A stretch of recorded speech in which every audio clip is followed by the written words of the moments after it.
लहानपणाचे दिवस. लहानपणाचे दिवस खूप सुंदर असतात आणि त्यामध्ये आपले विचार हे निरागस असतात. त्यामध्ये तुम्हाला कधीही सुंदरच विचार येणार लहानपणामध्ये. जसे जसे तुम्ही मोठे होत जाल तसे तसे तुमचे विचारही समाजासारखे बदलत जातात. कधी चांगले विचार येतात तर कधी क्रूर विचार येतात. आणि जसा जसा समाज तुमच्याशी वागतो तसे तसे तुमचे विचारही तुमच्याबरोबर वागायला लागतात. त्याच्यामुळे चांगले विचार करा. आणि माझं तसं बघायला गेलं तर मी तर एका स्लममध्येच राहतो आणि स्लममध्ये तसं बघायला गेलं तर खूप विचाराची लोकं तुम्हाला भेटतात वेगवेगळी. असं नाही आहे की मोठ्या क्लासमध्ये वेगळी विचाराची लोकं असतात आणि कमी श्रेणीमध्ये राहणारी लोकं ही वेगळ्या विचाराची असतात. सगळ्या विचाराची माणसं सगळ्या जागेत आहेत. पण तरीसुद्धा माझा थोडासा अनुभव जर आपण बोललो तर मला असं वाटतं की थोडंसं स्लममध्ये माणसं लवकर आपल्या कामातून फ्री होतात आणि मग ते थोडंसं वेगवेगळे काही लोकांवरती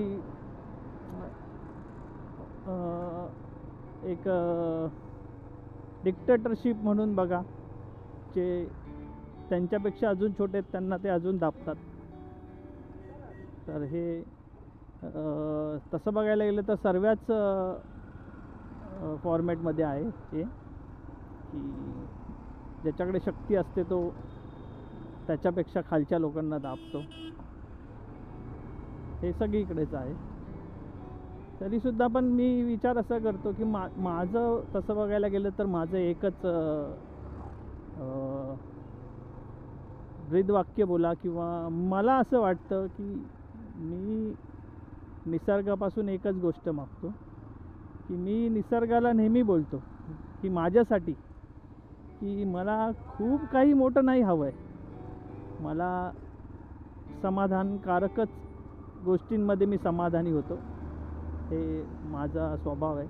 त्याच्यामुळे मी निसर्गाला नेहमी बोलतो की बाबा रे, तू बुद्धी दे, तू तेज दे, नवचेतना विश्वास दे, जे सत्य सुंदर सर्वदा, आज जन्म त्याचा ध्यास दे. मला जे सत्य आहे, सुंदर आहे, ह्याच गोष्टीचा तू ध्यास दे. आणि ह्याच मला वाटतं ह्याच ध्यासाने आपण सर्वस्व काही जिंकू शकतो आणि सर्वस्व काही प्राप्त करू शकतो. त्याच्यामुळे मी निसर्गाला नेहमी बोलतो की निसर्गा, जे सत्य सुंदर सर्वदा आहे, हा जन्म मला त्याचाच ध्यास दे. तू बुद्धी दे, तू तेज दे, नवचेतना विश्वास दे. आणि जेव्हापासून म्हणजे हे मी ऐकलं आहे तेव्हापासून मला असं वाटतं की माझ्या जीवनामध्ये ह्याच गोष्टी व्हाव्यात आणि हेच सत्य आहे. आणि माझ्या जीवनामध्ये ज्या पण गोष्टी व्हाव्यात त्या ह्या निगडीतच व्हाव्या, ह्या शब्दांच्या निगडीतच राहाव्यात. त्याच्यामुळे मला ही शब्दही खूप आवडतात आणि मी खूप त्या शब्दांपासून प्रभावित आहे. आणि आता आपण निघालो आहे. बस छोटं एक काम आहे माझं. जसं आपण पहिलंच बोललो आहे की व्लॉग करायचं आहे म्हणजे रोज बाहेर फिरायला जाणं हे शक्य नाही आहे. म्हणून मी माझ्या निगडीतच ज्या गोष्टी आहेत आणि ज्या मी करत असतो त्या करताच मी थोडंफार माझा मोठो ब्लॉग करतो.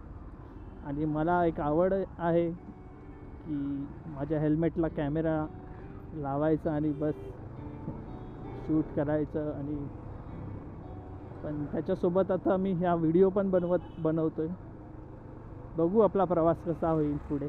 तर परत भेटूया आपण आपल्या एक नवीन आणि छानशा ब्लॉगमध्ये. आत्तापर्यंत तुम्ही जे काही माझा व्लॉग बघितला असेल आणि जे काही माझ्या गोष्टी तुम्ही ऐकल्या त्याबद्दल तुम्हाला धन्यवाद आणि खूप खूप आभार तुमचे. तर परत भेटूयात आपण एक नवीन ब्लॉगबद्दल.